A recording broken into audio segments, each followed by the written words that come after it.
Shov-shuvlarga sabab bo'lgan juda ham prosmotr ko'p yiqqan ushbu fayzli mahalladagi ajoyib xonadon sotildi. Hurmatli obunachilarim, do'stlar, eslaringda bo'lsa, biz Marg'ilon shahar fuqarolik sudi yaqinida 1.7 sotixdan iborat 2 qavat 6 xona uy bor, plus sanuzeli, hojatxonasi, oshxonasi alohida bo'lgan ushbu fayzli xonadonni YouTube, Instagram, Telegram, Facebook va TikTok kanallarimizga joylagandik. Juda ham ko'p prosmotrlarga ega bo'lgan, juda ham shov-shuvlarga ko'p ega bo'lgan, eng asosiysi juda ham ko'p layklarni yiqqan ushbu fayzli xonadon o'z egasini topdi. Farg'ona shahar asl uy-joy savdo orqali. Shuni sotilganligi haqida siz aziz obunachilarimizga ma'lumotini yetkazib qo'yishda lozim deb topdik. Sababi bizga hozirgina uy egalari qo'ng'iroq qilib aytishdiki, Sergap Azizbek, ushbu xonadonimiz kanalingiz orqali sotildi sizga va jamoangizga kattadan katta rahmat. Shuni sotilganligi haqida obunachilaringizga ma'lumotini yetkazib qo'ying deyishganligi uchun biz sizlarga ushbu hovlini sotilganligi haqida ma'lumotini yetkazishda lozim deb topdik. Ekranga yaqinroq keling. Videoni shu joygacha ko'rgan bo'lsangiz, kanalga obuna bo'lib,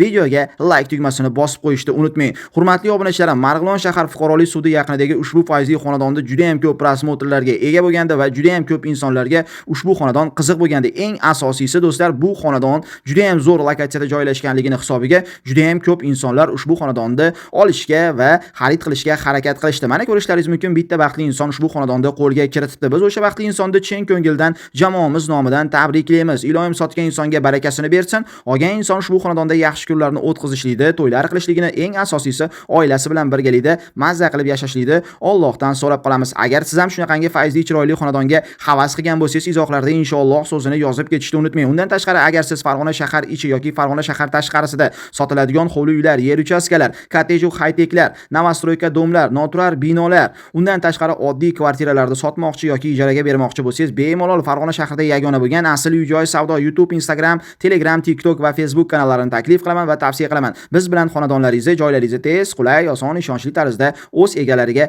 yetkazishlaringiz mumkin do'stlar. Xato nuqsonlari bo'lgan bo'lsa, to'g'ri tushunasizlar, video yoqqan bo'lsa albatta like tugmasini bosib kanalga obuna bo'lib qo'yishni unutmang. Yana bir karra sotgan insonga barakasini bersin. Olgan inson ushbu xonadonda yaxshi kunlarini o'tkazishlikda va to'ylar qilishlikda Allohdan so'rab qolamiz. Hurmatli obunachilarim, fikrlaringizni izohlarda kutib qolaman do'stlar. Bu xonadonni kanalimizga joylaganimizda juda ham ko'p insonlar qiziqqanligini siz aziz obunachilarimizga aytib o'tdik. Sababi bundan oldingi videoni bemalol ko'rib tomosha qilishlaringiz mumkin. Juda ham ko'p layklar, juda ham ko'p prosmotrlarga ega bo'lgan ushbu fayzli, chiroyli, hammani qiziqtirgan ushbu xonadon o'z egasini topdi. Hurmatli obunachilarim, kichkinagina mehnatimizni qo'llab-quvvatlash maqsadida videolarga like bosib, kanalga obuna bo'lib, uy sotmoqchi, uy olmoqchi bo'lib yurgan do'stingizga, tanishingizga ushbu videoni ulashib qo'yishda esdan chiqarmang. Keyingi yangi video obzorlarda ko'rishguncha sog'-salomat bo'linglar, o'zlaringizni ehtiyot qilinglar. Agar siz bizni yo'qotib qo'ygan bo'lsangiz, shunchaki YouTube'ga, Instagram'ga, TikTok'ga, Facebook'ga, Telegram'ga asl uy-joy savdo deb yozsalaring shundoqqina kelib chiqadi. Bemalol kanalga obuna bo'lasiz va bizni kuzatishda davom etasiz. Biz qo'limizdan kelgancha ushbu xonadonda sotilganligi haqida ma'lumotni yetkazdik. Marg'ilon shahriga bo'lgan tashrifimiz o'z nihoyasiga yetdi. Keyingi videogacha xayr, sog' bo'linglar, o'zlaringizni ehtiyot qilinglar. Fikrlaringizni izohlarda kutib qolaman. Yana bir karra ushbu xonadon egalariga barakasini bersin deymiz. Sotgan insonlarga, olgan insonlarga buyurib nasibsin, hurmatli obunachilarim.